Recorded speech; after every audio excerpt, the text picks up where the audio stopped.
live? We're in. All right. We're live. Good to Yes. see you, Mr. Jones. Thank you, sir. Good to see you, Mr. Ruggles. Good morning. Happy Saturday. Top of the morning. Happy Saturday to you. Yes. I've been looking forward to this conversation. Yes. Same here. Yeah, awesome. Thanks for your time. Absolutely. And we're going to have a good time, by the way. Yeah, I'm looking forward to the conversation. Awesome. So, what are you smoking? I What do you am got going this smoking a double CT Tabernacle from Foundation Cigars, which is one of my my favorite cigar companies. So, yeah, that's a good stick. Yeah, it's a solid one. That. Yeah, flavor's really good. I'm smoking the 20th anniversary Don Pepin JJ. Oh, yeah. Uh-huh. That's tasty. It is very tasty. Shout out to my father and Don Pepin. Boom. We'll go ahead and tag them on the post so we get our royalties for the promo. As you should. As we should. Absolutely. All right, John Jones, a.k.a. The Bend Foodie here in Central Oregon, our local food influencer. Didn't start that way, but here we are today. Sure didn't. It's been a long journey, my friend. Yeah, we're going to dive deep on that. So I think I was sharing with you that in preparation for this, I went, hello, you got to go to ChatGPT. Of course, my friend keeps trying to get me to go to Grok, but I'm like, listen, I got too many project files in ChatGPT, so there I am. Don't judge me.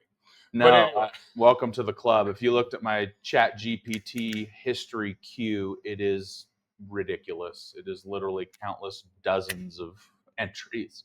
Yeah, so listen, when it was VHS versus beta, of course, actually we had a beta machine for a while. We went VHS. When Apple came out, I've been Apple for 20 years. So anyway, I'm in the ChatGPT club.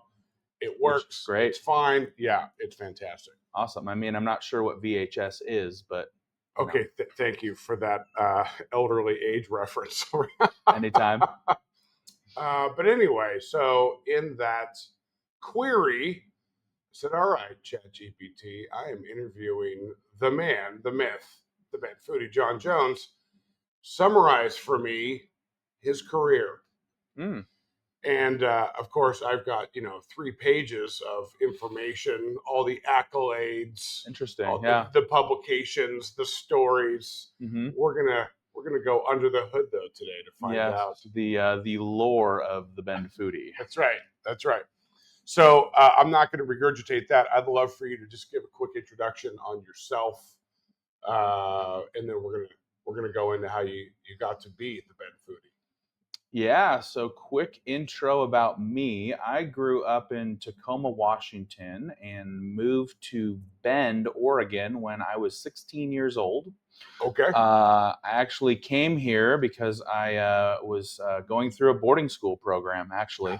I was a very, I was a very rebellious youth, we will say, and needed some correction. That checks. Yes. That totally checks. Yeah, I know. It's on brand. It's on brand. Oh, whoops.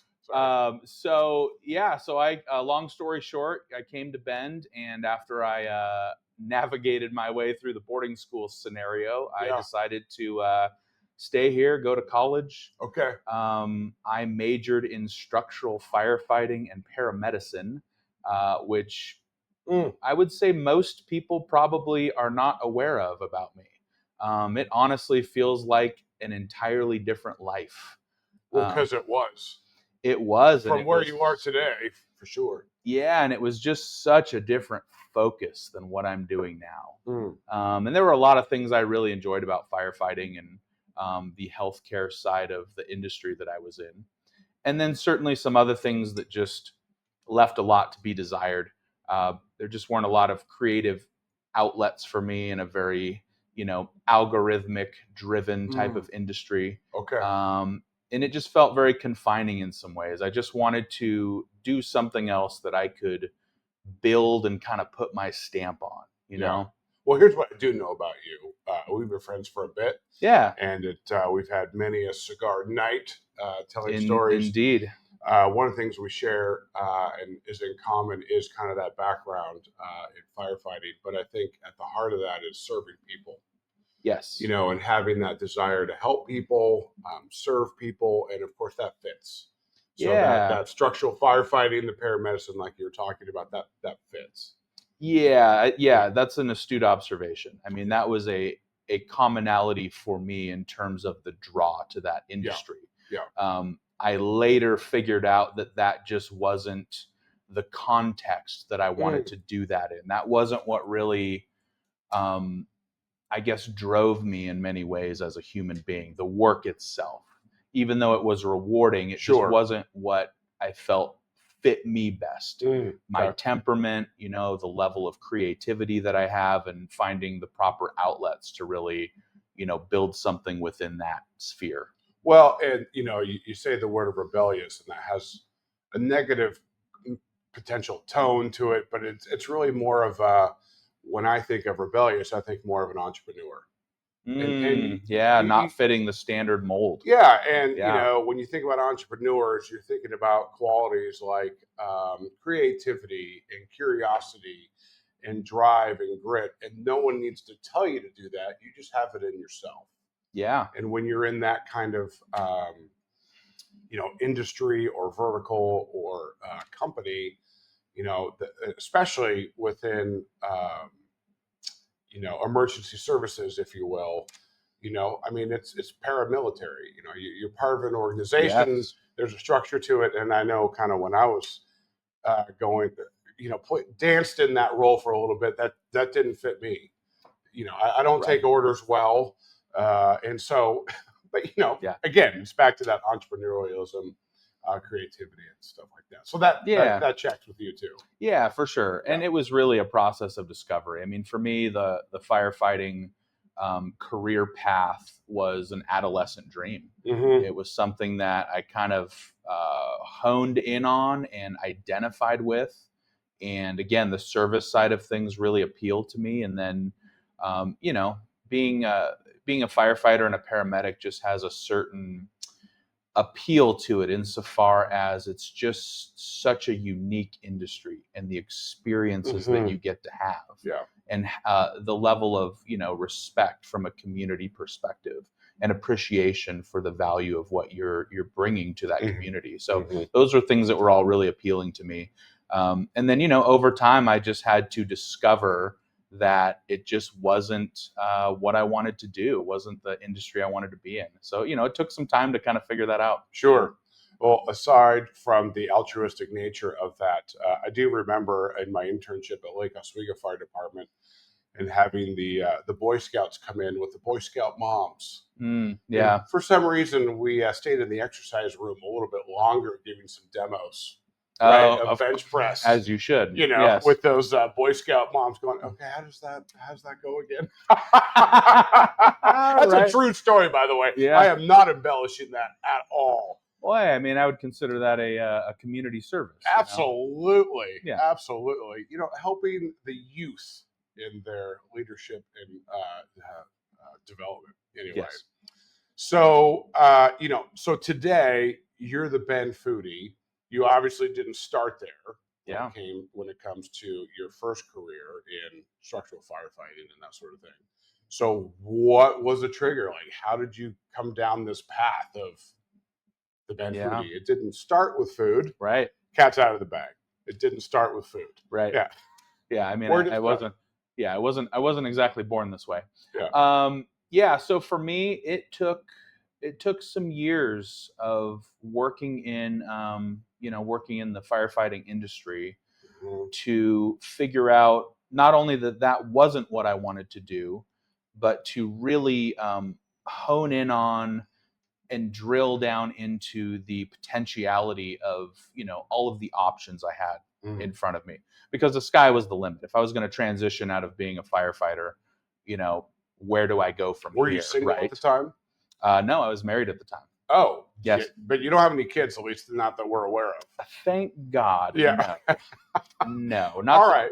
not that I know of. You never know. I might You get a never phone know. call one of these days. Oh, But let's make sure that doesn't happen. yeah, but that Okay, was but no responsibilities at that point. So again, the sky was open and blue, and you just had a wife at the time. So yeah, that options was are open. yeah. I was married to my first wife, Aria, and Yeah, this sounds like a story in and of itself. Maybe we'll go there. Yeah, we could potentially go down that rabbit hole. Certainly. All right. Yep. All right. So anyway, so you were evaluating options. Yeah, evaluating options and trying to discover by doing some other things in my free time to figure out what that career change could look like. So for me, I have a professional writing background. I have written for a number of publications in Central Oregon, both as a food focus and then some other topical writing pieces as well. A few publications like The Source, Issue Magazine, back when it was still in existence, and, a few other publications as well. And this was pre-AI, so you actually had to write. Yeah, this was from your brain. Yeah, this was pre-Chat GPT, so it was all manual writing, you actually had research, to think about it. and it was a much different time in that regard. Absolutely. But that was actually something I discovered that was, even still to this day, even though I'm not as prolific with it, but writing is one of my foremost passions. I love I love the process of writing. To me, it is one of the pinnacle experiences as an outlet for creativity. To actually take a blank canvas, essentially, and create something, artistic, expressive, and, in a lot of ways, as a utilitarian benefit to whoever's reading it. So, of course, in my case, a lot of that was predicated on doing food reviews and that type of thing. And so being able to create something and then offer that to the public as a guide to help inform their decision making on, where they should go eat and drink and that type of thing. Sure. So, I've just found writing to be cathartic. It's very much so. It's that whole thing of, especially if you're in a situation, and write it out first and then sleep on it and then crinkle it up and throw it away. Yeah, for sure. I mean, if you don't want to get a therapist, get into writing. It's a great outlet. I found both to be quite positive. Oh, for sure. Yeah, nothing against therapy. Yeah, absolutely. I mean, you definitely need it. Yeah, thank you. You're not wrong, my friend. You're not wrong. And she's absolutely fantastic. I wish I could give her name here on the podcast, but I won't do that. But she's fantastic. Okay, so anyway, we'll stay away from that rabbit hole. Thank you so much, John Jones. What ails you this morning, Mr. Ruggles? You know what, though? Let's give a quick nod, though. Actually, in the chapel, we have found a pretty big community. And of course, we're going to talk about that too, I think. But, men's health is a kind of a big deal, especially with young men these days. And there's a whole lot of topics we can talk about with young men. I've got two boys who are absolutely fantastic boys. Their mother and I think we did a really good job. Anyway, I don't want to go down that path too much, but how did men's health? But then you were talking about that was not good. I completely went off the rails. Where were we? No, you're fine. We were just talking about some of my history in firefighting and paramedic work, and then my eventual consideration of transition. Yes. And where I ultimately wanted to land professionally. Okay, that's right. So we kind of left off talking about some of my writing experience. And so for me... Oh, writing, that's correct. Yeah, for me, as one initial consideration of industry change, I was really considering getting into professional writing in some capacity. Okay. And so I explored that a bit. I worked both as a freelancer and then with one publication as a staff writer, and really enjoyed that work. One of the reasons I decided not to go into that career as a singular focus is because writing as a profession has a lot of limitations to it. It tends to not pay very well a lot of times. Unless you just, write a successful book or have a blog that happens to take off. But if you're writing for a magazine or a newspaper, that kind of thing, it's not the best career choice. It's kind of a lot of times. Work, very project oriented, unless you're a staff writer. Or... yeah, it certainly can be, especially as a freelancer. Okay. But print publications, print in general, has been on the decline for a lot of years. Though it's not nearly as popular as it used to be. so you can't command the same levels of salary and benefits and some of those kinds of things. Of course, just with people utilizing the internet and, video-based media more and that type of stuff. So, that has limitations in that industry. Okay. So for me, I considered that, still love writing and wanted to do writing in some capacity. Okay. So what I did was I kind of kept the writing side of things as a side hustle, and then started to explore some other outlets professionally. Okay. Yeah.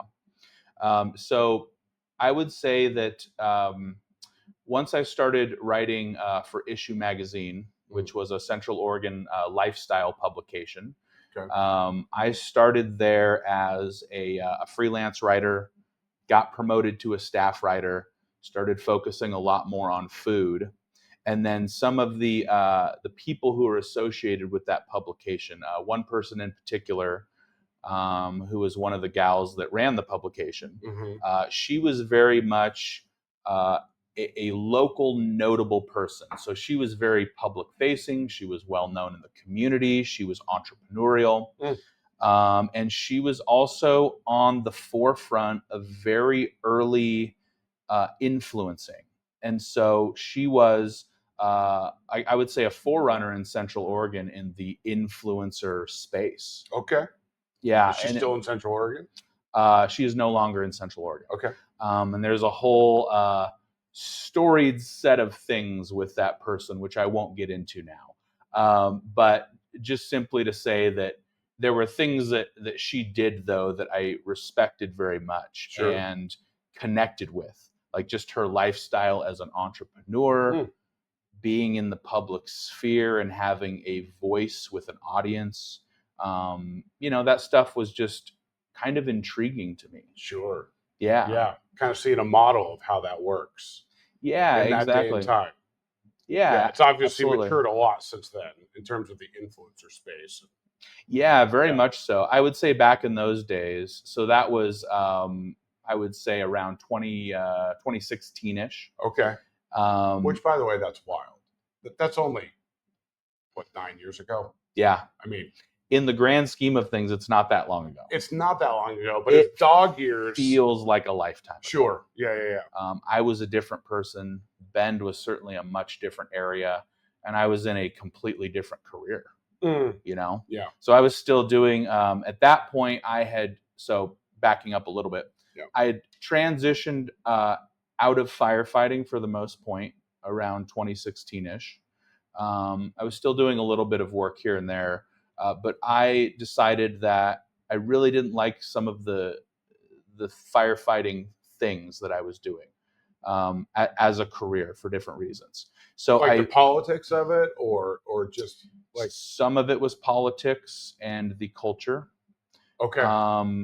And nothing against that industry or those people. I mean, I will say, and rightly so, that some of the people that I worked with in Central Oregon, both in firefighting and healthcare as well, are some of the smartest, most talented, just hardworking, compassionate people I've ever known.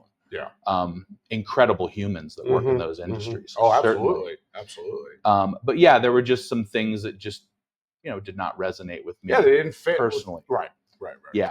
Yeah. So, so I eventually transitioned out of that and really started looking more into the entrepreneurial world, and, writing was a consideration there. And then again, the influencer side of what, the person I worked with at the magazine did was really appealing to me. Yeah. So eventually I started gravitating more and more toward that. What does it mean to be an influencer? What do I want to do entrepreneurially? And eventually what I decided to land on was marketing. I love the idea of marketing and definitely being able to create and put my stamp on something, and then, help represent a given business or person in the community through my work. Marketing's fun. I mean, just flat out. It is, yeah. And the sky's the limit in terms of creativity. Yeah, and in terms of clientele, and it's really fun to work with notable businesses and people in Central Oregon. a big piece of being in the entrepreneurial space I have found is networking. Yeah. And so I have spent so much time and effort over the years establishing a network in Bend.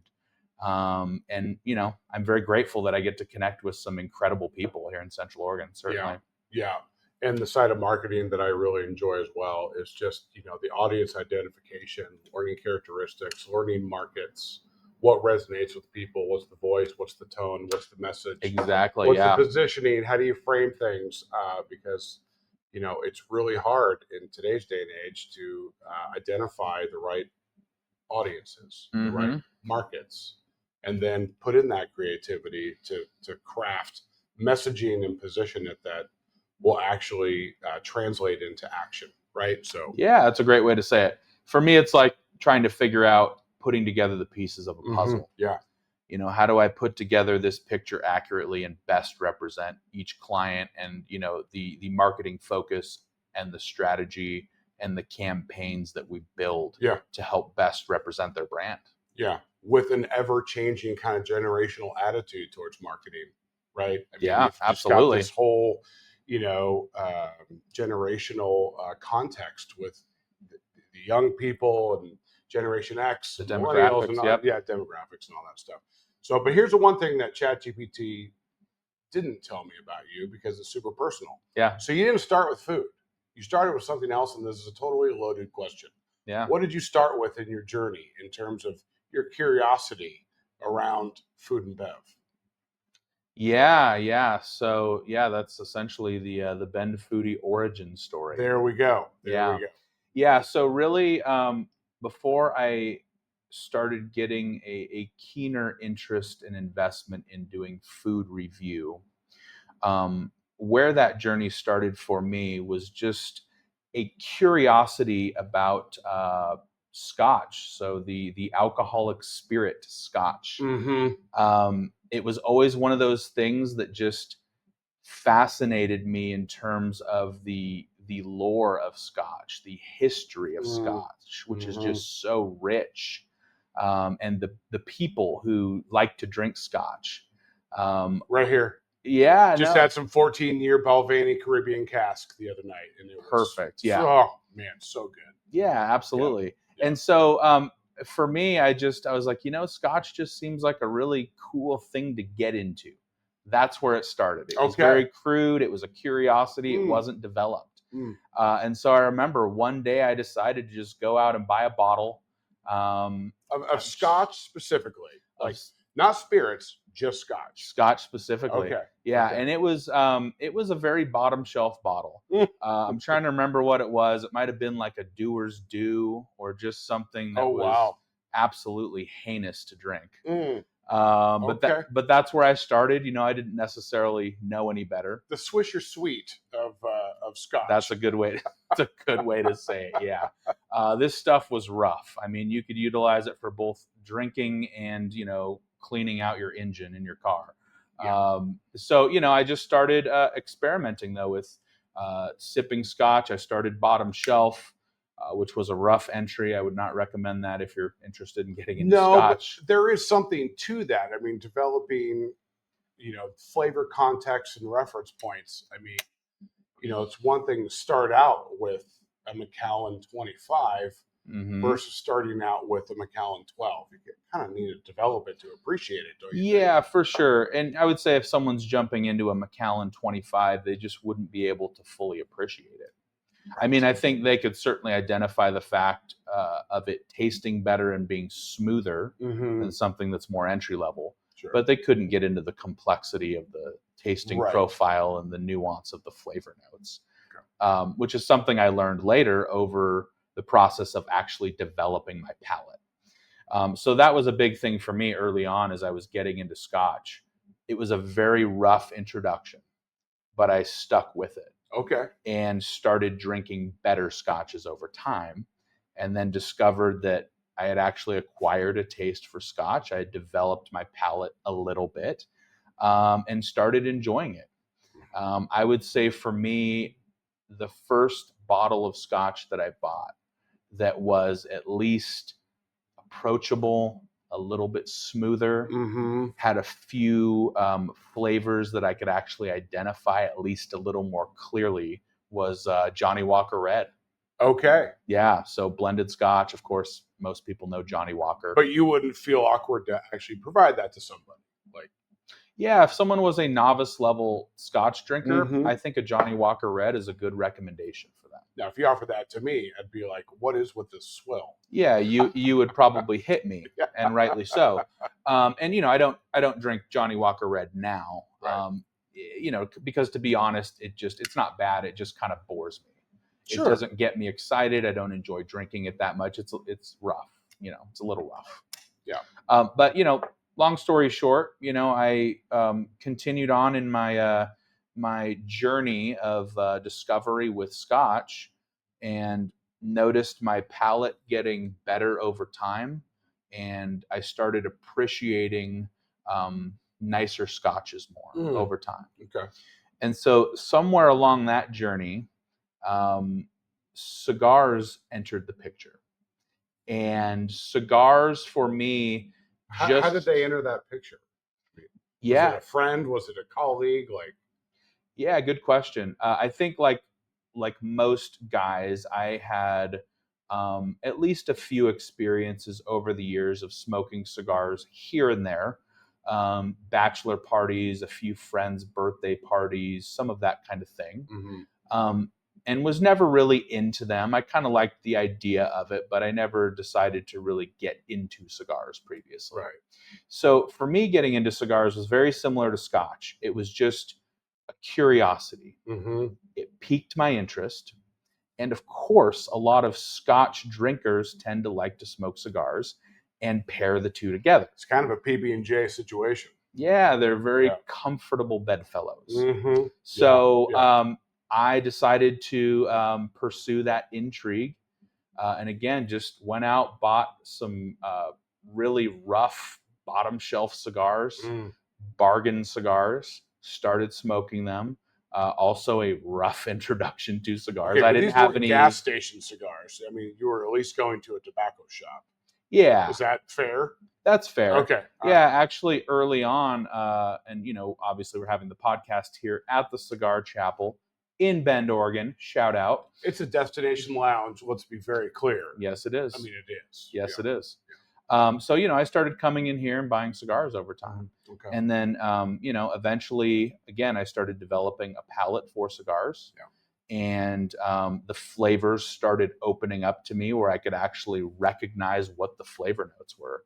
And it's such a cool thing with cigars, because the complexity of being able to taste all of the flavor notes in a cigar, like this cigar, this Foundation, I could probably get 6 or 7 different notes off of this. Mm-hmm.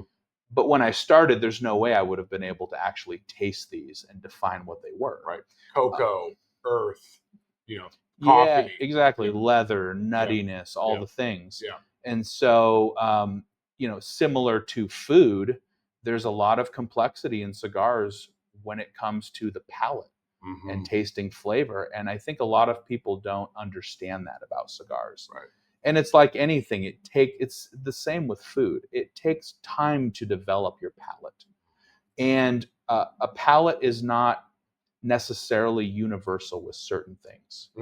Like it is and it isn't. So for example, my palate for cigars is different than my palate for Scotch. Individually, it took focused time for me to develop my ability to be able to identify all of those flavors with each one in their own lane. Okay. And same with food. I'd put food in a separate lane. That's a separate thing I had to focus on and identify and work on figuring out what all the flavors are in these dishes, how to identify them, why they work together, what pairs well, what doesn't, and why. So that just took a lot of investment of time to really develop that and figure it out. It's really identifying the science and the art. Yes. The notes.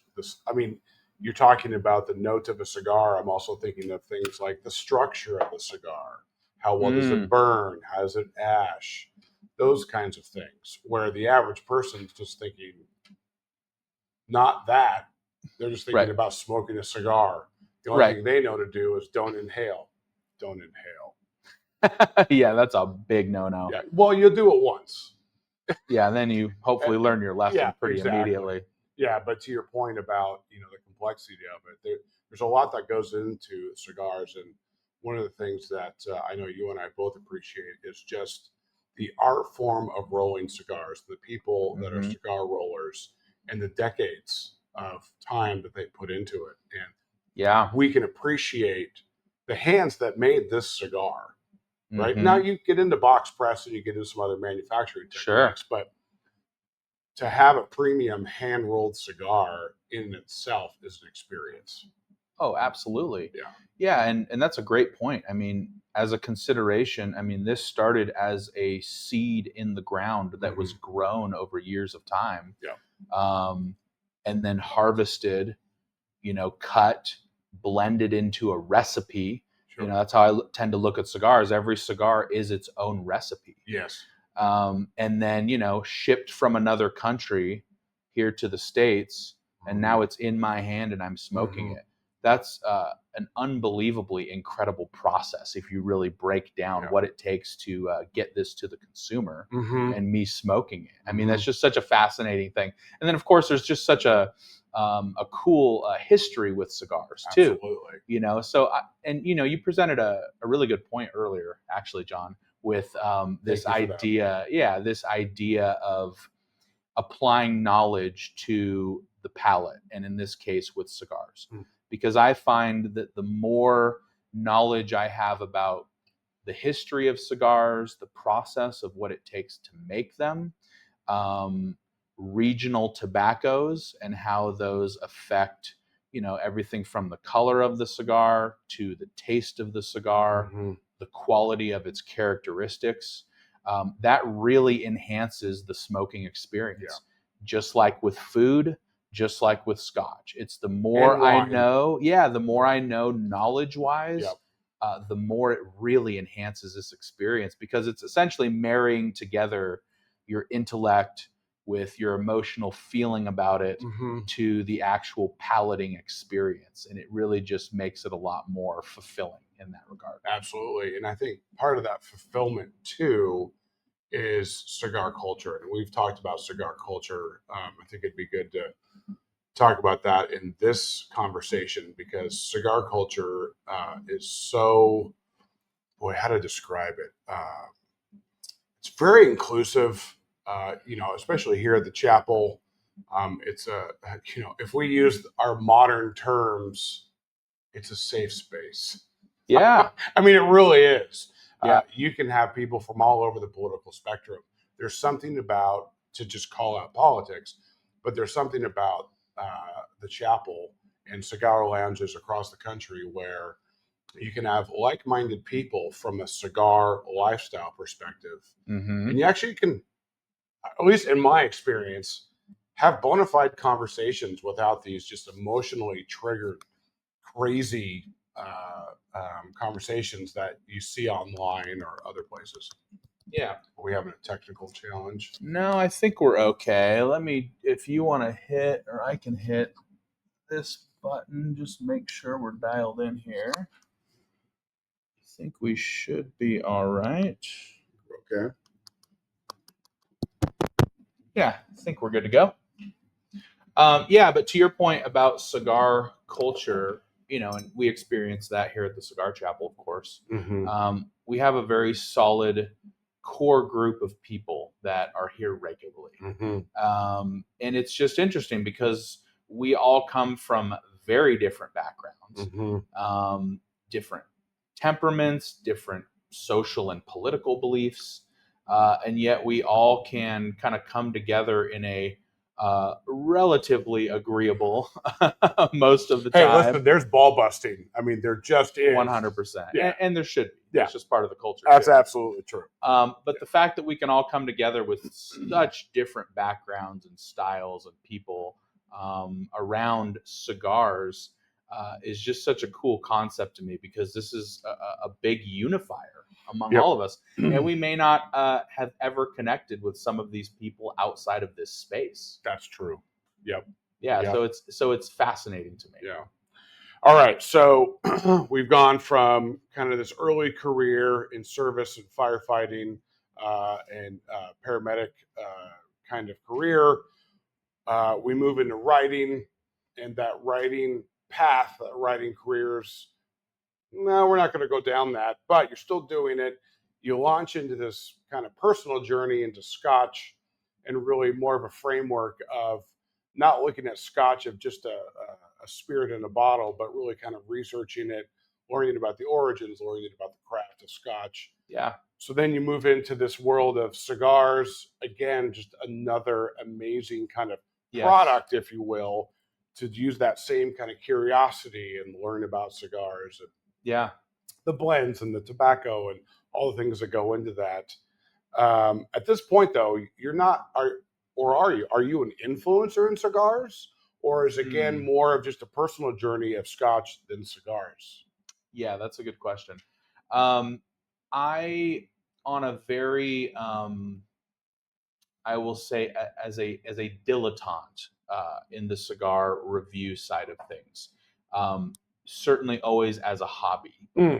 I would do a little bit of cigar reviewing on my personal platforms, but nothing extensive. Extensive, never anything with publications. Okay. It was a little bit here and there on social media. Same with Scotch. Okay. So for me, eventually what I decided to do was marry together some of these passions and interests that I was involved with writing specifically. And, the Scotch and cigar thing was a consideration, but food just always made the most sense. And food on a level of enjoyment, especially on a more fine dining level, with food that is sourced well, that offers a higher level of culinary technique, recipes that are more thoughtfully curated, specifically with some of those types of experiences, that was more enjoyable for me than cigars and Scotch were. Okay. Yeah, I got into that more. Interesting. Yeah. So how did this curiosity and getting into it more, how did that translate into, because there's a difference between curiosity and a personal journey into something, whether it be Scotch, cigars, or food, and then translating that into a career as an influencer, right? Because now we're weaving in that marketing component, we're weaving in the writing component. How does, talk about blending, how did you blend all that into the Ben Foodie? And by the way, when did the Ben Foodie, when was that thought, that brand born? Yeah, good questions. So to the first question, when I started getting into the professional writing side of things, and with a focus on food, I was still working professionally as a paramedic.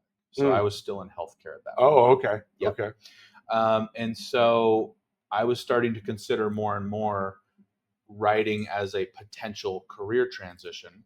And then again, fast forward to our previous conversation, once I really started landing on marketing as a pursuit and how I could incorporate, writing on some level, and then the influencer side of things as a professional concept started taking off a little bit more in Central Oregon. Like a lot of trends and industries that are kind of up and coming in Central Oregon, we tend to be behind on all of that.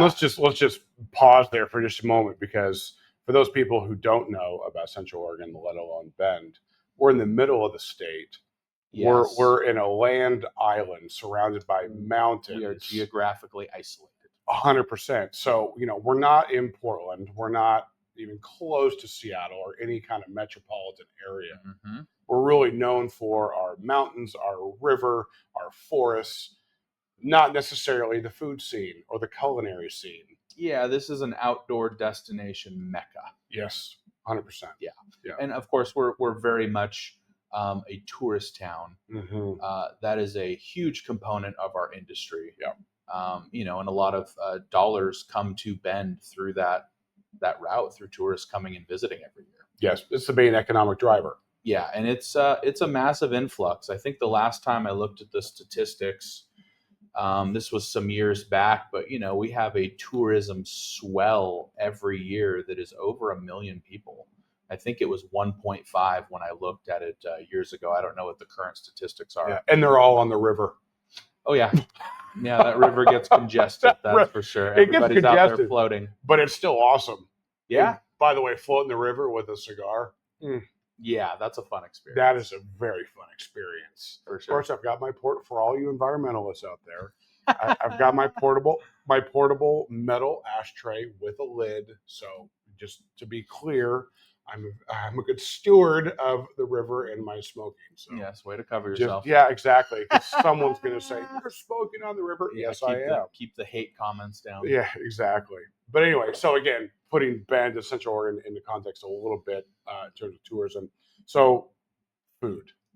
Yeah. So again, looking back professionally for me, what I did while I was still working as a paramedic is I started working for a marketing agency here in town so that I could get some experience. Oh, okay. And not only get experience, but actually have some practical experiences with marketing itself to determine if it really was what I wanted to do. Was it like an internship, or would you classify it as that, or did you work for them? Yeah, I was actually in a paid position. Oh, okay. As an independent contractor, so I wasn't a full-on employee, but I did work for the company, and the focus was on social media marketing specifically for me. In early days of social media marketing. Yeah, so there's a little bit of a gap there that I didn't mention. So kind of fast forward from that 2016 timeframe. Okay.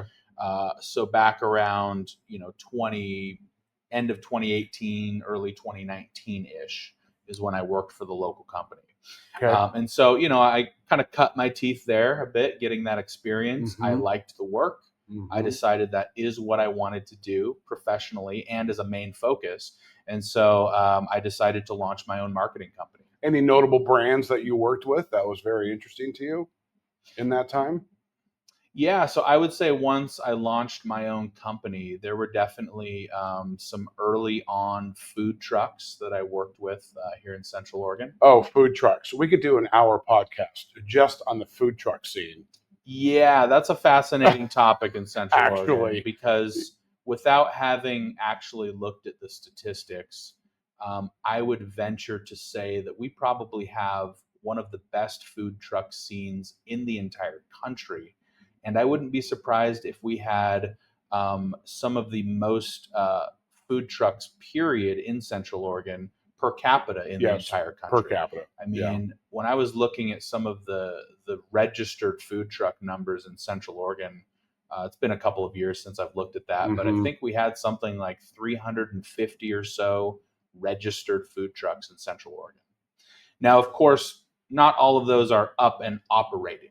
Correct. These are registered food trucks. So some of those haven't launched yet. Some of those were functioning professionally and then maybe had to shut down or in transition or have even closed down but are still registered at this point. But still, that is a massive amount of food trucks. In Bend, we have a population of a little over 100,000. So, 300-ish plus food trucks. That's just a lot of trucks. It's a lot of trucks. It's impressive. And we have something like, I think it's 13, 14 food truck lots in town. Yeah. That's a lot of lots. And they're distinct. They have their own culture. And I've been to most of them, and they're fantastic. Yeah, and most of them have an accompanying tap room and good amenities, indoor and outdoor spaces. A lot of these are pretty nice food truck lots. Yeah, they are. With a few more that should be coming soon here in the next few years. Oh, well, that's exciting. Yeah, some have been announced publicly, some have not. But yeah, that's a whole deep dive conversation that could definitely be had. Yeah, absolutely. Oregon that's interesting. So on the food truck scene, and I think at one time, I don't know if it's still true, but at one time our other claim to fame here in Oregon, I think in Portland, they had the most strip clubs per capita in the country. Yes, so I've heard that too.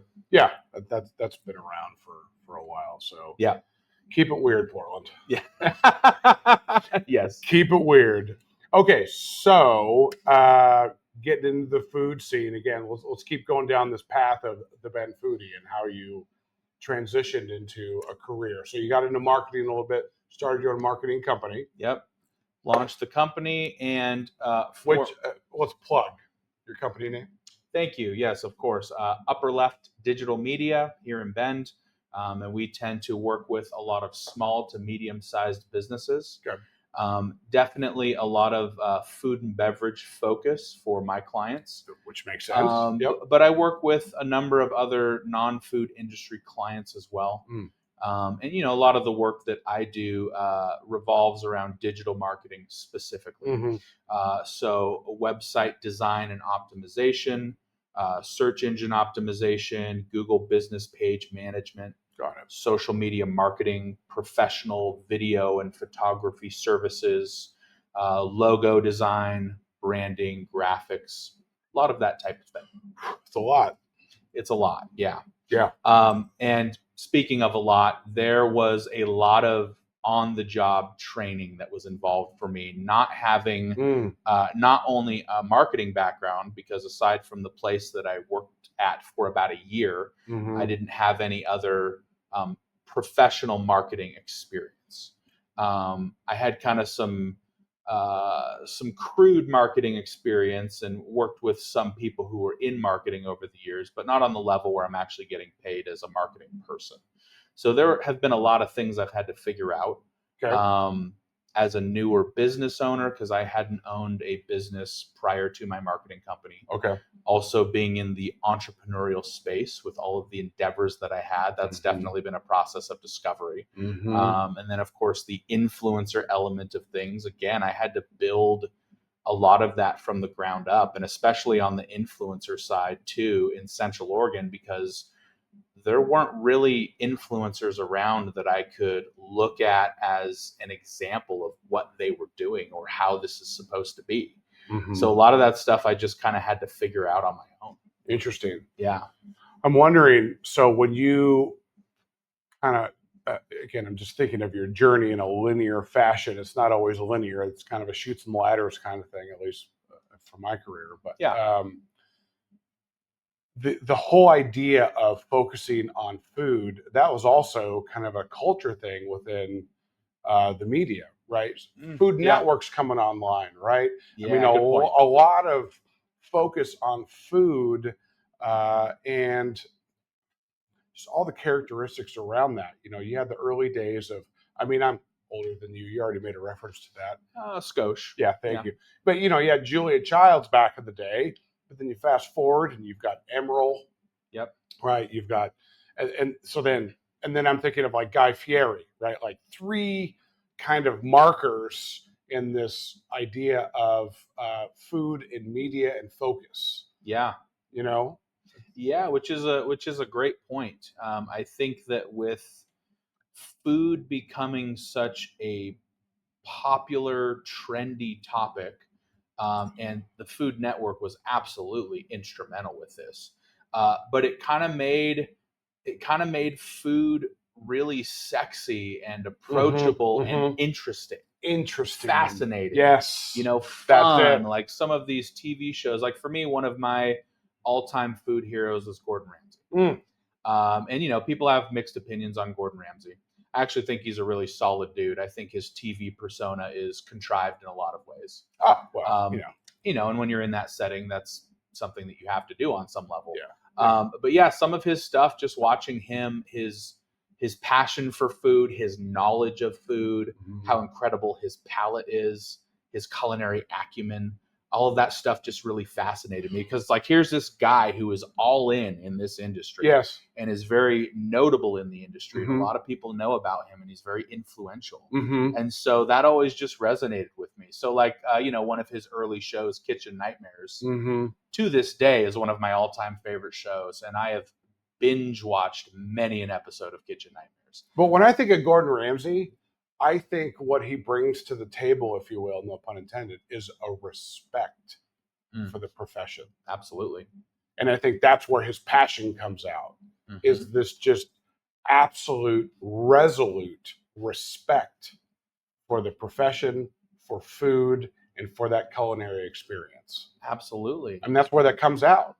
Right. And if you don't respect it, you see the other side of him that kind of ramps up. Yes, for sure. Yeah. And he gets it. I mean, there's something sacred about food. Right.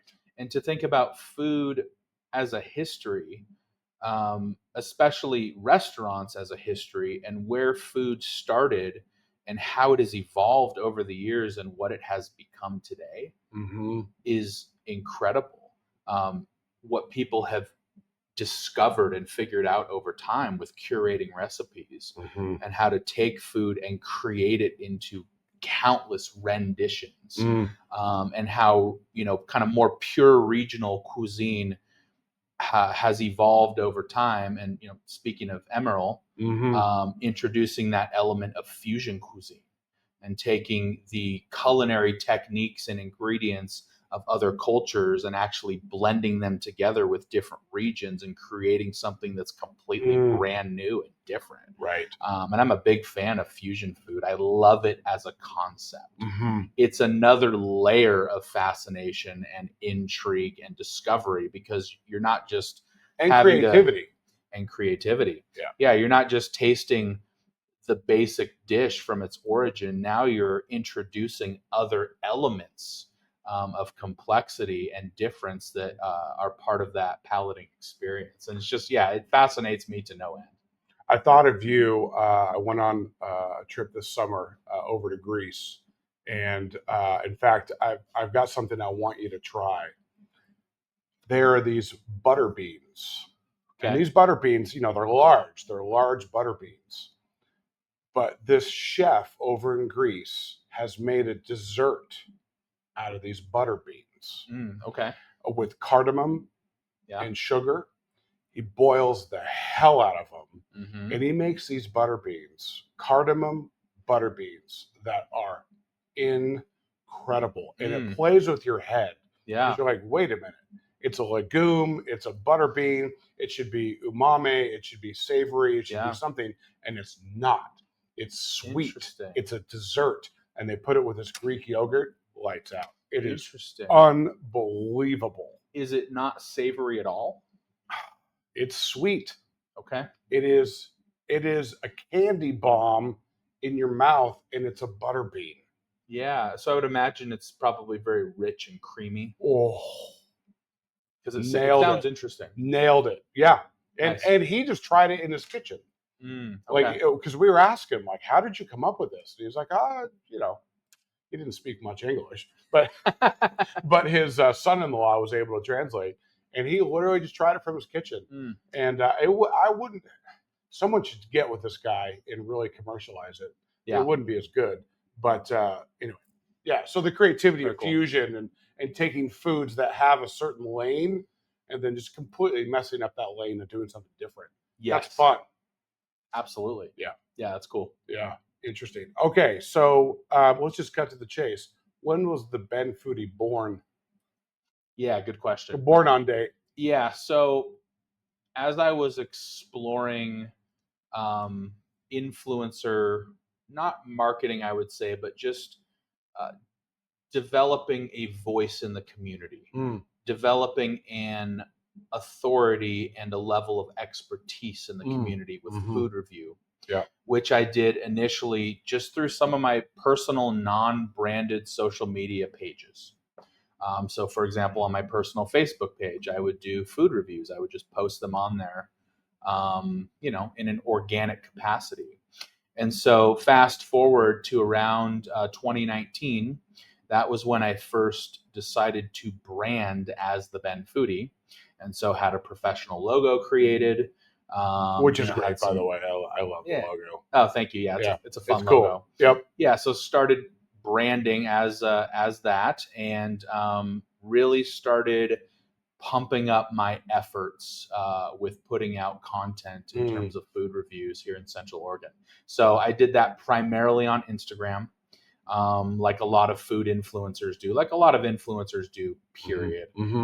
That is the biggest platform for influencing, although I would say that TikTok has certainly become a massive contender in the last couple of years. There are a lot of influencers on TikTok as well, which, by the way, I am not a big fan of that platform. So I am on TikTok as the Ben Foodie. I have a page there just because I feel like I should. I feel like that's a demographic that So is what's the certainly disdain? different than Instagram and Facebook. Okay. It's a younger demographic that's up and coming. And so I Mhm. think it is important to cater to that market. And Hey, that listen, there's a lot of demographic. 60-year-olds scrolling through TikTok. They may not be looking at food, but there's, You're not wrong. believe me, I'm Yeah, telling you. yeah, you're not wrong. There's a lot of pervy old guys out there for sure. And women, they Oh, don't get a pass. That's fair. Shout out to the ladies. They do not get a pass. Yeah. So, I just really started developing my brand and my reputation in the community.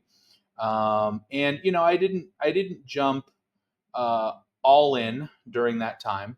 I started becoming more active over time, and certainly discovering things about how to best capture the food scene and present it on social media. So some of that was learning. Some of that was figuring out how to do better and better video taking and photography. Your posts are great, man. Thank you. They're Yeah, good. They're snappy. They pop. They're great content. Yeah, thank you. Your music is good. So would you say then that there's a difference between a food critic versus a food reviewer? Is there a difference, or are we just talking a small nuance and it doesn't matter? That's a good question. Because I've never thought of you as a food critic. You're not Yeah. coming out saying this restaurant is trash and here's Right. why. I think of you more of this restaurant serves this particular audience. If you're looking for this kind of concept, good or bad, you're going to find it here. Yeah, that's a great question. And I would say, those are a little bit of umbrella terms: food critic, food reviewer. Okay. But when I hear those terms, I tend to think of the more old school modality of a restaurant critic who works at a newspaper and is sent on an assignment, like the New York Times food critic, whoever that is. Exactly. Yeah. And really that's the origins of food review were through print publication. And there was notoriety in that space for those people. And so over time that evolved with the onset of social media and online blogs. And then that created some new spaces and outlets for people to pursue.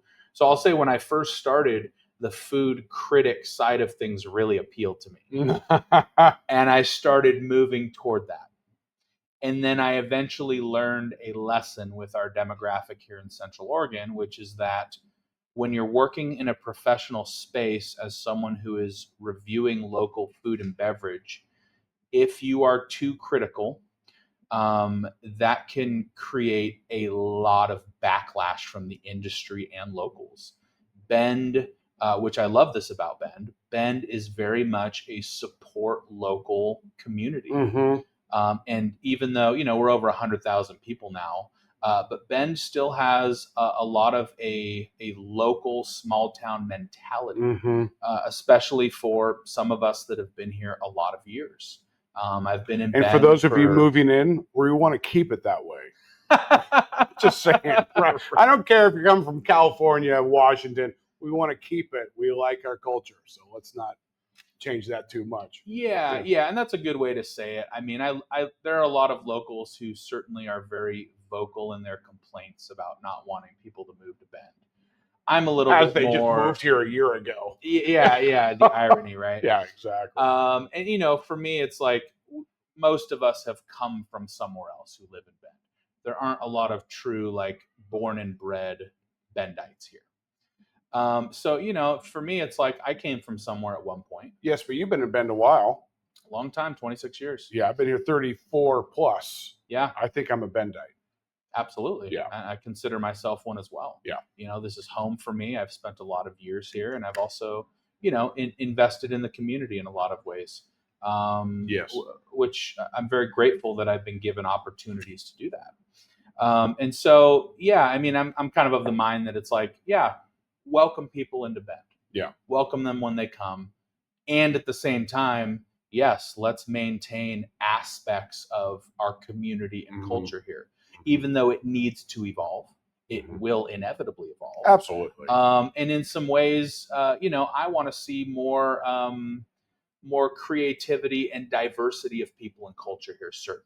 I think when that is curated correctly and you don't lose certain facets of the core of what makes this community so great, that's a great marriage between the two of those. Yeah. Yeah. So we were talking earlier about food and this kind of new exposure that the media had, whether it be Food Network or these early shows, and really kind of upping the respect level for food. You know, we have to eat, but you start looking at the profession of being a chef, the profession of restaurants, the profession and the industry of food trucks. Yes. One of the things I'm really happy about right now, we're going to do a hard pivot. Okay. We're going to do a hard pivot. I'm ready. One of the things that I'm excited about, quite honestly, is RFK Jr. And I'm actually really excited that he is putting a magnifying glass on our health system and a lot of that focus on food. Yeah. Taking out these chemicals, thinking about dyes that we know are not good. Right. Give you an example, just within our agricultural community, I put this challenge to anybody. You have a bowl of pasta here in America. You have a bowl of pasta in Europe, and I will tell you, your digestive system will have a different experience. Absolutely. When I'm here in Bend and I have a big bowl of pasta bolognese, which I love. Yes. It's not long after that meal, I'm feeling like I need to do a Bart Simpson and open up my pants because I'm just like, oh my gosh, maybe take a long nap. I'm bloated. You know, the food tastes wonderful. Yeah. Not taken away from that. I'm talking the aspects of what's in that grain, what's in that pasta. Yeah, it can very different experience. It can tend to make you feel heavy and run down and lethargic, and yeah, it's just not a good experience in that regard. So I had pasta bolognese a month or so ago, and in my head, I'm like, okay, I'm going to have this. And it's funny, Joe Rogan goes into this. He kind of deep dove into this one time in one of his episodes, and he was talking about how, you know, he had this pizza, because pizza is like one of his favorite things. And he's like, in his head, he's like, okay, I'm gonna eat this pizza. I'm gonna feel like shit. Mm-hmm. So I'm eating this pizza, and I'm done with the pizza, and I'm like waiting for it, and it never happened. I felt great. I didn't feel bloated. It was just like normal. Yeah. Like I ate a salad, and what's the deal? And I had a very similar experience. So all that to say, I'm very excited that there's renewed focus on this characteristic of food, in that let's pay more attention and hold these companies accountable for the kind of shit that they're putting in to our food supply. Right. Yeah. And I'm very on board with that concept. Yeah.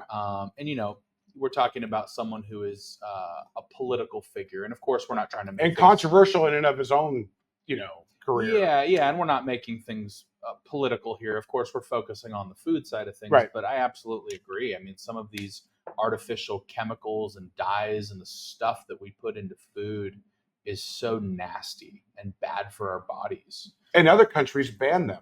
They're not even legal. Right. Yeah. And all of the, you know, I worked in healthcare, of course. So all of the associated sicknesses and diseases that come with that, whether it's diabetes, Alzheimer's, cancer, strokes, heart attacks, all the things, you don't see the numbers and the levels of people who are affected like that in a lot of other countries. And a big part of that is because they tend to curate the food a lot more organically, more naturally, and grow it. Without introducing all of these chemicals. We're not doctors. We're not farmers. But right. Go do your own research. Believe me, it's out not there. Doctors. You know, can you tell? Yeah. Hey, listen. Shocker. Okay, so you know, the other aspect. So that was a little bit of hard pivot. Let's kind of go back a little bit to this idea of being a food influencer, a food reviewer, and then monetizing that. So I'm curious, and so this question comes with a foundation. Okay. So when I started my very first on my own business, I think it was 2004, I remember my very first client that I ever signed. Okay. Do you remember your very first client that you put a proposal together? Here's the services you're going to provide, Mm-hmm. and you're trying to think of that number. What's the right value, right? Oh yeah. Right? You It's a don't want big it too consideration. low. You haven't been out in the industry for 20 years, so you're not going to be charging an exorbitant amount. You're trying to find that sweet spot. Yep. Do you remember your very first client? I sure do. Yeah, it was actually a stormwater services company in Redmond, Oregon, and their name is Stormwater Services. Wait a minute. So, but was that food? no. So yeah, so I then and now I have a number of non-food industry clients, which by virtue of what I do in marketing, a lot of the work itself, let's say for example, building a website, that's a universal practice, Mhm. right? You're Mhm. doing the exact same work whether I'm building a website for a restaurant or whether we're building a website for a stormwater services company. It's the same work. What changes is the messaging primarily, and then the target demographic and the knowledge and familiarity of the industry and how to best present it. So that's where the differences happen. So, as a focus with me as a marketing company, I certainly enjoy and prefer working with food and beverage concepts. Of course, yes, that's my passion. Yes, I love that, and I'm very involved on a local level with that industry and those clients.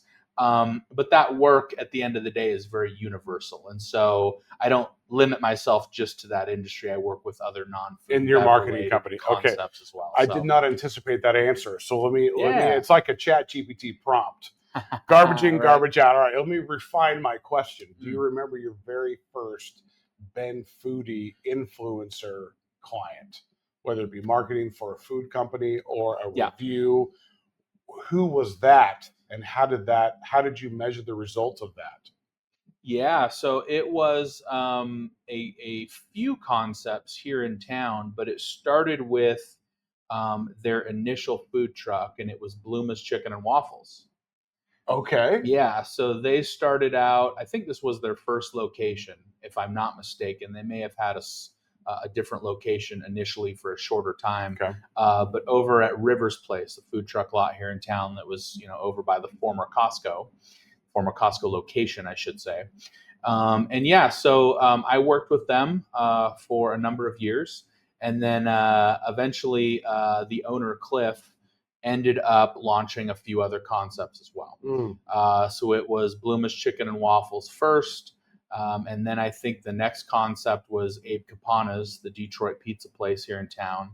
And then I think the third concept that he launched, if I'm not mistaken, was Euro Power. And he's had a couple of other iterations. Euro Power. Yeah, so Mediterranean style concept. I'm not familiar with falafel and euros and some of that kind of stuff. Okay. And yeah, so that concept eventually transitioned to something else. Okay. Yeah, so he was my first client. Okay. And had some great experiences doing some marketing. So what was your pitch? What was your pitch to Cliff? Like what were you providing for him? Yeah, so at that point in time when I approached him and pitched him on my services, I was working with a big food community on Facebook called Ben Foodies, which I now run and manage. And you should follow. Yeah, Ben Foodies is a fantastic community on Facebook.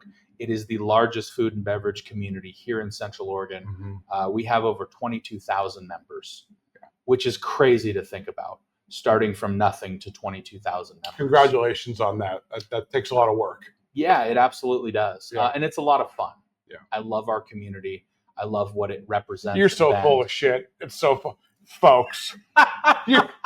It's a lot of fun. It's a lot of fun. It's a lot of work. Oh my God. And there are a lot of headaches too. Did you see that user that put in that comment that everybody erupts? But you know what? That's part of it. That's a Facebook group.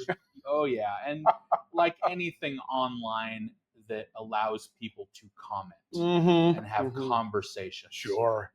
People can get really feisty, wildly inappropriate. Yeah. And food as a topic, people get very passionate about. Holy moly! And there are a lot of people out there that are kind of self-ascribed experts in food and beverage, Mm-hmm. and they get very outspoken and opinionated about things. But yeah, I know I do love our community, but it can be a handful at times, certainly. Sure. But yeah, at the time, I had some notoriety in Bend Foodies. Okay. Cliff knew of me. Mm-hmm. And, we just sat down one day, had a conversation. I gave him my pitch. We negotiated a little bit back and forth on the particulars. Sure. And then, yeah, we landed on an arrangement, and I started doing some marketing for Bloomas, which was a really fun experience. Right. I like their food. They do great fried chicken. And yeah, that was just fun to do. That's fantastic. So, interesting. And so, when was that? That was around 2020. Oh, yeah. COVID. Yes. Oh, yes. Brutal. Yeah. But, so it was before the lockdown. Okay. So I don't remember the exact month that I started. Sure. But it was definitely before the lockdown. And then that transitioned into the lockdown. But from a food truck perspective, I would think, and maybe my memory is a bit hazy on this, because it's outdoors. I mean, you're not eating inside a restaurant. Yeah. So even that capacity, the outdoor seating options, I'm trying to remember back then if the food truck outdoor seating was closed as well.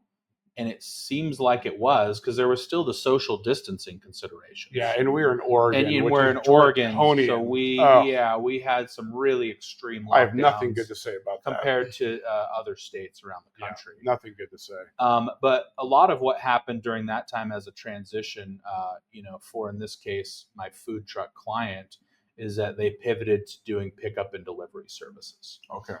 So there wasn't really much, if any, in-person eating at that point. Yeah. Interesting. Mm-hmm. So we talked about, gave our audience a little bit of a reference at Bend and how it's grown. One of the things that I remember specific in the food and bev space, when the first Starbucks opened here in Bend, which was a big deal at the time. Oh my God! I'm like, oh my God, we have it. We have a Starbucks. Yeah, we've arrived, right? We've arrived. That was the public perception, right? And now you fast forward, and we've gone from Starbucks now to literally a celebrity chef opening up an extremely notable restaurant here in Bend, Hawkeye and Huckleberry. I mean, for a celebrity chef to be able to bring a concept to Bend, Oregon, and highly acclaimed, and that restaurant's beautiful. Yes, it is. It's absolutely gorgeous. The bar, my wife and I love the bar. Yeah. I mean, it's beautiful. Gorgeous space. Yeah. Cocktails are really nice. Yeah, it's so unique. Yeah. The space itself, the way that it's oriented, it's a very cowboy chic vibe. And so that's the right description. Yeah. Yeah. And so it's fun, it's different, and it's just cool. It ties into the roots of Central Oregon ranchers. Mm-hmm. And they tried to capture that in a very fun, vivid, colorful, engaging environment. So a very contemporary look at that, a very sexy look at that, right? And it's not inexpensive. I mean, it's a higher end. It's a fine dining style concept. Yeah. For sure. With a great happy hour, I must say. Oh, one of the best happy hours. And it literally is an hour. Certainly. Right? I think it's from 4 to 5. I believe you're right, yeah. Yeah. Well, and it's a cheeseburger and a Coors Light for $1. So they got both ends, a great happy hour and a fine dining experience. Yeah, $1 beer and then actually $10 burger. Right, $10 burger. Which is still an incredible deal. It is. Where are you going to find a price in today's like that? Food prices? And especially in a setting like that. So that's the cool thing about Hawk and Huck's happy hour. Yeah. You get the full experience of the service and the environment with a very approachable price point on some of those items, which is cool. And that's, it's bar side only, and you definitely have to get there early a lot of times to get a seat. Yes, you do. Which to me is, just an ode to how popular that is for people. Mm-hmm. Yeah. Mm-hmm. And the fine dining experience in Bend in the old days was kind of an oxymoron. I mean, you had Ariana, which I mean, that's an institution here in Bend. Yes, Ariana is an absolute gem in the Bend food scene. I mean, you know, a restaurant's made it when you have to make a deposit on your reservation. Yes. Right? Yeah, or can't even make a reservation for weeks or a month at a time, depending on the season and how busy they are. Yeah, especially in the winter. Holy cow. Yeah, and for Bend, that's quite unique. It is. It is. But what's becoming more common is more, and I wouldn't necessarily say fine dining, and you're going to have the terminology. I don't have the terminology. But restaurants like Spiceland and other restaurants that necessarily, I don't know that I would put them in that fine dining, but maybe middle plus. Like it's definitely sit down, it's good food. Yeah. It's not Ariana or RBC, Rancher Butcher Chef, but I would put Spiceland in a very good light in terms of their dishes and their service. That there's some cultural things there, but sure, they're learning about Bend, and a lot of restaurants need to learn about Bend. And I think you pointed out earlier that local culture, if people have never experienced it, you're going to experience it when you open a restaurant here in Bend. Absolutely. Yeah, for those that don't know in the audience, Spiceland is a newer Indian restaurant that's here in downtown Bend. Which is killer. And yeah, the food is fantastic. It's really good Indian food. I'm an Indian food fan. Yeah. And being honest, I haven't enjoyed some of the other Indian food concepts that have been here in town over the years. Nothing against them. But with Indian cuisine in general, certainly I'm not a big fan of the buffet style concept. That doesn't resonate with me. It has a place. Yep. And, people like it, they should go, certainly. Sure. Yeah. But to get something like a Spiceland that is more of a table side made to order Indian food concept, I was so excited about getting that in Bend.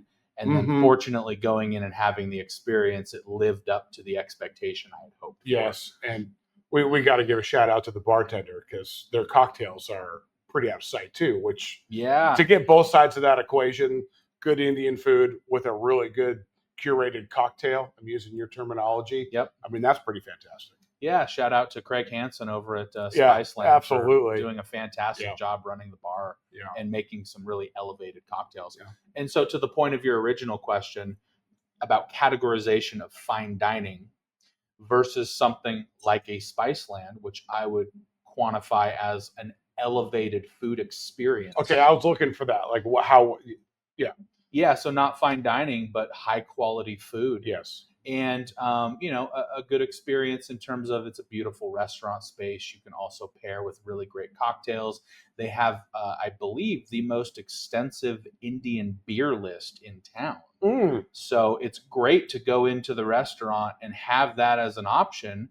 Let's say I get, a chicken tikka masala, and I want to pair that with a certain style of Indian beer, and maybe I want something that helps bring down the level of spice with that dish. Yes. There's a reason it's called Spiceland. Yeah. No, that's the other thing. At a baseline, a lot of their dishes are pretty spicy. I would say approachably spicy, certainly, depending on what dish you get. There's some that are quite spicy, and I have a high spice tolerance. So I have that as a preference for Indian cuisine. Yeah. It's just it's nice to be able to have a more full food and drink experience with Indian cuisine, in that example. Hopefully Craig listens to this and maybe we'll get a free dinner out of this. This is not a paid promotion. Right. But then let's go to the other plug. Shameless plug, just because we enjoy it. But then on the other side too, you go to the other end of the spectrum and you think about Lemon Tree, which is more of kind of that brunch breakfast kind of place. Yep. You wouldn't even thought about Lemon Tree 15 years ago. No, I don't think they would have survived, right? But now, agreed. Lemon Tree is that elevated brunch breakfast place where you talk about, and again, to use the professional terminology that I appreciate you cite all the time, is they're curated ingredients. They truly fit that description. Yes. In terms of their brunch and breakfast diet. And are they open for lunch? I think it's really more brunch and breakfast. I believe it's just brunch. Yeah, and I'm going to give a shout out to them because I've been there many times. Yeah, they're very consistent. Yep. Yeah, and certainly widely considered as one of our best brunch options in town. And I would say if you're looking at Lemon Tree, for example, as a more elevated, complex, curated concept in the brunch scene, they're probably at the top. I would say, because nobody is doing quite what they do. That's The not to Vic say is close. that they're The Vic is close in their own right. Yeah, the Vic does some great food and drinks, certainly. Yeah. But Lemon Tree just has, I would say, more of that almost fine dining focus. Yes, that's a good description. How beautiful the dishes are, the plating, some of that type of thing. Certainly. Now what we need is the Lemon Tree, we need the Vic, throw in a McKay's Cottage if they would just allow cigar smoking. Because as much as much as I love Scotch, I got to tell you, a good espresso, a good coffee, and a cigar. Oh, yes, that's a beautiful thing. It is a beautiful thing. Oh man, breakfast with a cigar. It's so good. All right, preferably a lighter cigar, but yes, of course, yeah, absolutely. You want an appropriate pairing. Yeah. All right, so I'm going to hit you with this question that you normally charge for, but I'm going to see if I can just get a little bit out of you. Okay. Because I know that you do consulting, right? And you've been able to kind of hone in, especially weaving in that local component on best practices. What works? What doesn't work? Mm-hmm. If you've got a food entrepreneur, who's listening to this podcast and, they're somewhere outside of Bend, what kind of guidance, what kind of lessons learned, best practices would you be willing to share? You're not getting paid for this, right? You're not getting that high dollar. I may have my assistant send you a bill. We'll okay, that's fair enough. What kind of things would you share though with that person looking to enter that Central Oregon foodie scene? Yeah, that's a good question. And I'm not opening up my own place. I'm not looking to get free advice, but I'm looking to get free advice. So what would you say? Yeah, that's a fun question. So backing up a little bit, some of my role with consulting of food and beverage concepts has looked a few different ways over the years. So I'll give you an example. So there's a concept here in town, which I won't name, that is a somewhat newer restaurant. And part of my consulting role with them before they launched in Bend, they were from out of area and had a couple of other concepts out of state. Actually, I'm sorry, in state. I'm thinking of a different concept. But they were looking to launch a place here in Bend. And what my consulting role with them looked like was talking with them about where the best potential spots for them to launch were in town. Real estate, location. Exactly. Yeah, exactly. And so the interesting thing about navigating the Bend market from a restaurateur perspective is that there are places in town that I consult on that people should probably never launch their concept in for a number of reasons. Mm-hmm. There is a perspective from consumers in town, and it's a very interesting, unique to Bend perspective in a lot of ways, but people don't like to travel what they would consider long distances in town. So for example, a lot of East Siders don't necessarily like to travel for their dining experience to the west side of town, especially once you get past downtown.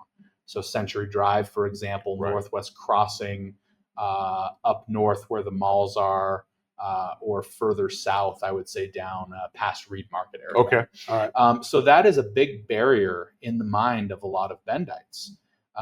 They like to stay within relative close proximity to their work, their home, and specific neighborhoods they tend to like to visit, that type of thing. So part of the insight of my experience in the consulting work is, hey, we can break down the history of some of these neighborhoods in town and look at many concepts that have launched and have come and gone over the years, and exactly why that happened. And part of that is the location consideration. And then there's many other considerations as well. The type of concept, the type of food that they're wanting to focus on for their restaurant, food truck, whatever it is. And if that resonates well with some of the trends and the popularity of what Bendites tend to like and what they don't. There are certain food concepts that just will not work in Bend. That is just the reality of it. Well, now like what? Yeah, so I would say some of the things that get too far into the fusion side of food concepts. So if you create things that are not easily understandable by a lot of local consumers, that can be a huge disconnect. And on the opposite end of that spectrum, regional cuisines that tend to be too authentic for this area. Yeah, so people who don't understand certain types of ingredients, what they even are, or the names of certain dishes. So let's say it's a Vietnamese restaurant, for example. And I'm not talking of anyone in particular. This is just an example. But in a number of cases, if you have dishes that are too traditional in their name and presentation, there's a disconnect with the understanding of a lot of local consumers about what the dishes are. And so they tend to veer away from wanting to go and experience that. So that definitely ties in some significant ways with my consulting. Because if we're talking about, let's say, trying to start a concept from the ground up, let's say my business relationship and my consulting role happens at that stage, then that will be a significant part of the conversation of, okay, you're thinking about launching this concept. Let's look at the history of Bend and what food concepts tend to perform well and which ones don't, and then why. So that's a big consideration. And then, of course, location is a consideration. Cost of rent and some of that type of thing. Which, can we just say, is out of control? Yeah, especially in certain areas of town. Downtown, of course, is a huge challenge for a lot of restaurateurs. Northwest Crossing, some of the nicer buildings in town. Although Northwest Crossing, I will give them due credit. They've done a pretty good job with the Grove. RBC's found a home up there. Yes. You could talk about Washington. Yeah, there's some great spots. There are some great spots. Yeah, absolutely. So, okay. Yeah. It kind of, you referred to it kind of earlier. You get down to the business 101, the basics. Yes. So restaurants, right? Location. You match that then with your concept, your theme, your food menu. What does that look like? If it's too, and maybe the word authentic is not the right word, but if it's too regional, like you said, that may not come across as, you would say, approachable. Yes. But I think what's great about the Bend food scene is, again, I will think about Spiceland, not to just focus on them so much, but I wonder, would they have done as well 10 years ago? I don't know that they would have, because I don't know that the community would have the expectation to have that level of authentic Indian food 10 years ago. Right. Whereas today there is the expectation that I want more of an authentic Indian menu item. Yeah, and that's a great point too, because ultimately what you're talking about is the local food IQ. So that is something I've noticed that's really interesting over the years, is that we tend to lack an overall more diverse and broad food IQ among a lot of locals. And that's certainly changed significantly over the years as we've grown, as we've gotten more people from bigger cities who are used to big city food scenes and more authentic regional cuisines. But still, I would say we are fairly far behind in terms of local food IQ. And if you can't connect with your prospective consumer base with your concept because of that lack of knowledge and experience with some of those dishes, that's going to be a really tough road to hoe for a lot of places. Yeah. Interesting. Yeah. And so now I'm going to bring in a paradox, because, you look at a Men's Health or some of these other kind of publications, and Bend is always going to be rated very high in terms of very fit community and mountain biking and skiing. And then you look at us. Hey, we everybody has a lane, and we try to stay in ours. So no, but cheers. Cheers. I think that again, and we'll bill our local tourism board for this plug as well. You think about what Bend offers in terms of recreation, right? The golf, the whitewater rafting, the skiing, all the fly fishing, everything you could ever just imagine, fill in the blank, right? and on in a lot of ways a world-class level.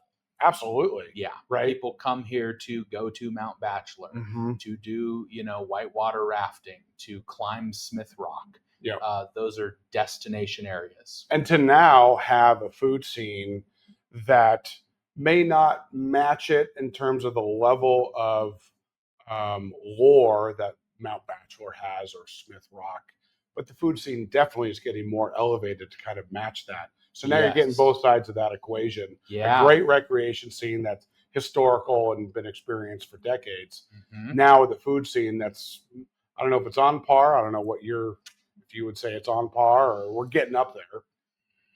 Yeah, that's a really intriguing question. I would say we are definitely getting there. Yeah. There are still some big gaps in our local food scene. I would say we could definitely benefit from more well done fine dining concepts in town. The cost of food in Central Oregon is so exorbitant and prohibitive to a lot of restaurants, food trucks, etc. And so, we lack some affordable options that offer good food, certainly. And I get it. That is a really tough balance. Yeah.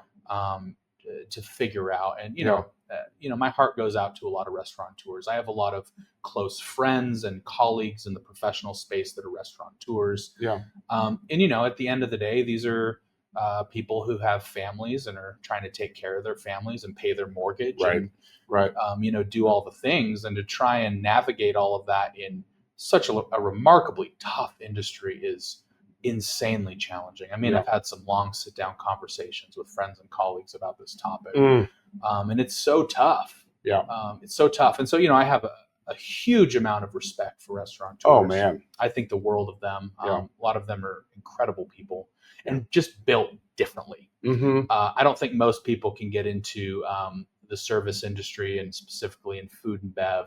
And then on top of that, on a high level as an owner, as a GM, some of that type of thing, that's a tough challenge. Yeah, for sure. Yeah. All right, so we're going to do another pivot here, another turn, because we've been talking about recreation and all that Bend has. You're a big pickleballer. I am, yes, surprisingly so. And I wouldn't say that.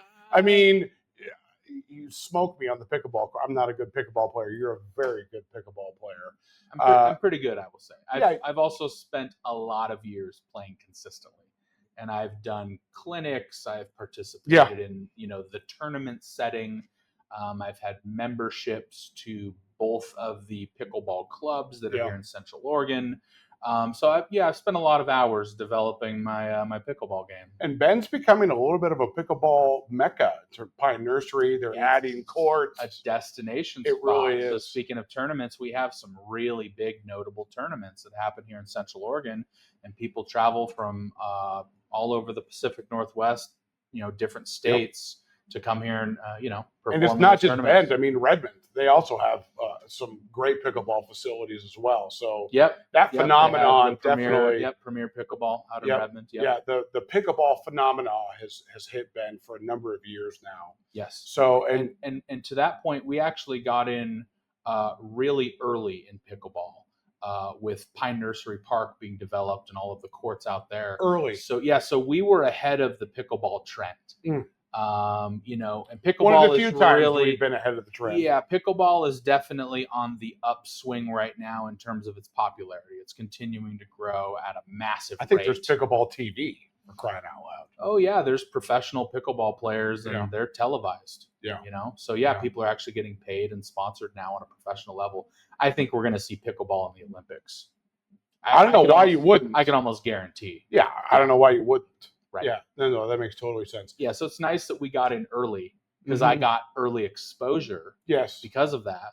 And so, I've been able to play for a lot of years. And now, of course, there's a huge influx of new pickleball players. So it's nice to be able to be competitive and kind of ahead of the game. Yeah, and doing what you do with the Bend Foodies Facebook group, you also, because you're not busy enough, you have your own pickleball group. I do. What's the name of that pickleball group? Yeah, so it is Dinkaholics, Love which is a fun little name, and if you're not aware of the terminology dinking, it refers to the finesse that is involved with hitting kind of slow, well controlled shots within a certain area called the kitchen that is in really close proximity to the net. it. So dinking is just kind of that back and forth, slow, controlled motion, essentially. You are a man of finesse. That's what I like about you. Oh well, thank you, sir. Yeah, I appreciate absolutely. that. No, I sincerely mean that. Yeah. Well, as the kids say, real recognize real. Yeah. But that is a phenomenon, and you got in on it early. That's a Yes. part of your life. Yeah, I love Yeah. pickleball. I would say pickleball has become one of my foremost life passions, actually. Yeah. Great sport. Unfortunately, I do not get to play as much as I would like to. Yeah. For the first few months of the year this year, and then previous to that as well, on average, I was playing 4 days a week. Yeah. I was doing clinics. I was drilling. It's I was fun. doing all the things. Yeah. So yeah, fun, and then also on the competitive level as Yeah. well, wanting to just develop the refinement of those skills. Mm-hmm. Because pickleball is so cool to me in a lot of ways, insofar as it is such an incredibly approachable sport. Mm-hmm. I could spend time teaching someone how to play, and they could be playing that same day without a whole lot of coaching, just some basic understanding of the rules. That being said, that's the entry level perspective. You could spend the rest of your life, years and years of time, refining those skills and playing at a much, much higher competitive level. So it's cool because it's easy to get into, it's approachable, but then there's also a really high ceiling in terms of developing your skill set. Yeah. So let's just wave the magic wand. What we need an indoor-outdoor pickleball facility that has great culinary experiences with a great bar and be able to smoke a cigar. There you go. That's what we need. Oh, that would be a blast. That'd be so cool. Yeah. So speaking of which, there is a concept like that in town, minus the cigars, which is going to be launched very soon. Really? And it's called Ballers and Brews. So it is going to be a hybrid, out kind of mostly outdoor, but some covered pickleball court areas. All right. With some food trucks, and I think they're going to put a little tap room in there as well. So that's going to be that sounds like cool, Nirvana. Yeah, exactly. So that's going to be cool for Ben to have that. I'm looking forward to that. Yeah, they're going to do well. Yes. We just need to be able to smoke cigars. Right. So I'll see if I can put in a good word. Please do. I mean, listen, cigar culture is growing. I think there's a new interest in cigars, especially in the younger generation. We see a lot of younger guys, and I shouldn't just single out the guys. We're seeing some young ladies come in as well, which I appreciate. Speaking of growth and kind of next level, I think the U.S. cigar brand portfolio has definitely expanded. When you think about approachable cigars, we have a full spectrum of cigars. We're going to pivot away from pickleball here for a second. Yeah. But the brands that are now represented here in the U.S., you've got a Foundation. I've got a My Father, Don Pepin line. But you think about like Room 101, and you think about Caldwell, and you think about these brands that are U.S. born in their own portfolio and line of cigars. You got everything from that entry level flavor, not a flavored cigar, but that entry level mild cigar, all the way up into, super full bodied, stick. Cigar culture is growing, and I'm very happy about that. Yeah. Same. Yeah. And it's another interesting industry to explore. And to your point, I mean, just like my early experiences getting into Scotch and cigars, there's a very high ceiling of discovery with cigars, not just the palate development perspective, but really honing in on what types of cigars you like, what regions the tobaccos tend to come from, how they curate the blends, the brands that you tend to associate with and appreciate more. Yeah. And it's always a learning experience. Yeah. And the interesting thing too, call back to the palate, your palate is always developing and changing over time. So, the cigars that I tend to like historically, especially once I got some experience under my belt, tend to be cigars that are stronger in profile, more robust, mid full to full, I would say for me, and lots of complexity. Yeah. That's my wheelhouse. And has been for years. Yeah. But I've noticed the last couple of years, I would say my palate opening up a little bit more to cigars that are more mild to medium in profile, not as a preference, but certainly as an option. Yeah.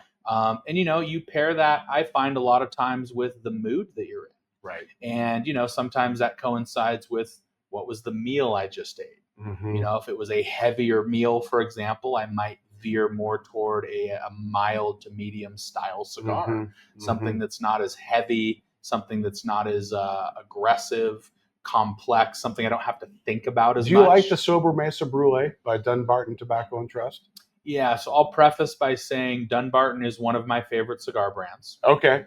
I love a lot of their cigars. They're really well done. Yeah. But I have never liked the Sober Mesas. What is happening? We're going to have to cancel this interview. What is happening? It is so good. Yeah, I know. They don't, the style, the blends just don't resonate with me. And in fairness, they're much different from a lot of the other cigars that he does. That's true. So, it's a very some unique. of the Mi Corridas and the Sim Compromisos, those are so and good. some of his higher end boxed cigars that he does, the Bewitched and that whole line. They're just quite different. We just need again, we could do a whole podcast on food trucks. We do a whole podcast just on cigars. But speaking of Bend and Central Oregon kind of maturing, so the Bend Foodie today, you've got a significant Facebook group that keeps growing. The community itself is very dynamic. We continue to get new concepts. I mean, really, the sky's the limit for the Bend Foodie. You're doing some really fun things. I know you did a campaign with the Campfire Hotel. I did. Which was just one of your, talk about that for just a brief second. That was an incredible campaign. Yeah, so what we did was we did a social media promotion that was a collaboration with a few concepts here in town, the Campfire being one of them. But the way we positioned it was as a giveaway. Okay. And the way we kind of branded and marketed it as, in terms of putting a title on the cover photo on Instagram was we called it Ben's Hottest Summer Giveaway. Okay. And the prize package for the giveaway was really quite good. So what the Campfire Hotel, shout out to the Campfire. That's a great boutique hotel here in town to stay at. If you're visiting from out of area. And a great pool, which is saltwater, by the way, and it's nice. Yeah, and a fun local spot. Totally, absolutely. And so what they contributed was a 2-night stay at the Campfire of whatever their best room available was at time of booking. Sure, is what they offered. So that's a pretty big prize offering from the Campfire. And then Dogwood Cocktail Lounge, actually, which is now rebranded as it's Cockwood. Wow! Whoa, that was I think Freudian slip is what we don't edit. We don't edit, gentlemen. Yeah, you can't bleep that out. No.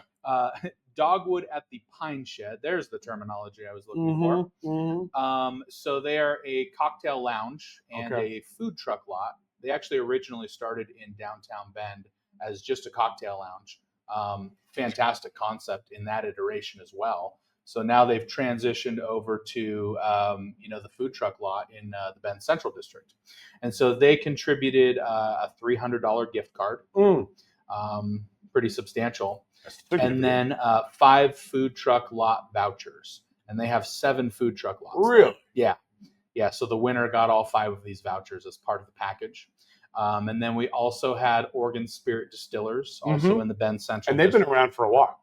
They're great. They've been around for a while. They're an established local concept. Yep. And they're a distillery, and they offer some great, great whiskeys, bond to bottle, bourbon, and all that. Or bottle kind of to bond. I don't know which one that's called. But. Yeah. So they contributed that, and then also Visit Bend. So Visit Bend. Was really kind of the cornerstone concept. Okay. For those that don't know, Visit Bend is kind of the tourism marketing arm of the city of Bend. Very active. very active, very notable, Yep. and their reach for marketing and tourists as a target demographic is massive. Yeah. So we were really excited for the opportunity to work with Visit Bend. Yeah. So those were all of the players involved, and what Visit Bend brought to the table, aside from their marketing reach, was they were able to get a couple of businesses on board. One is called Cruisy, which is a shuttle service here in town. So that was part of the giveaway package. That was a part of this whole kind of staycation type of experience that we were giving away. And then they also brought to the table Hayden Homes Amphitheater. And so that was cool because what that looked like was they offered to whoever the winner of our Instagram contest was a choice of one of a few different concerts going on at Hayden Homes. That's so a couple national of concert venue. tickets. That's a national venue. It's fantastic. Yeah. So that winner got to choose which tickets they wanted to one of those concerts. And the result on that campaign was one of your best campaigns ever. Yeah. So what happened was Visit Bend posted that on their page, on their platform, and then sent out what's called a collaborator request to the other businesses involved in the promotion. And then we did it as a collaborative promotional giveaway. Okay. And yeah, that campaign did the best of any campaign that I've ever run, that I've ever been involved with. Yeah.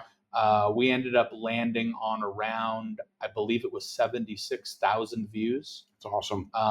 5,000 comments, which is just hard to fathom. That's a lot of comments on Instagram. Cool. Yeah. So yeah, that promotion did very well, and we were very happy with the results. Yeah. Well, speaking of collaborations, we have another one-of-a-kind event here in Bend. This is completely shameless. The Bend Burn a Barrel coming here in about 3 weeks. Here. Yeah. I'm excited for that. Excellent. And I'm proud that the Bend Foodie is involved with Bend Burn a Barrel, which is, for those of you that don't know, our first ever cigar and spirit event here in Central Oregon. Again, speaks to kind of the maturity and evolution of our community, thinking about that combination of great venues, great spirits, and world-renowned cigar entrepreneurs coming to this event. Yes. Yeah, it is going to be an incredible event, and we have many notable cigar purveyors, world-renowned cigar purveyors who are going to be a part of that event. Yeah. And so it's going to be exciting to see them in their roles at the event. And, have conversations with all of them. I've met some of them before. Yeah. Some cool people, of course, like Matt Booth. Yep.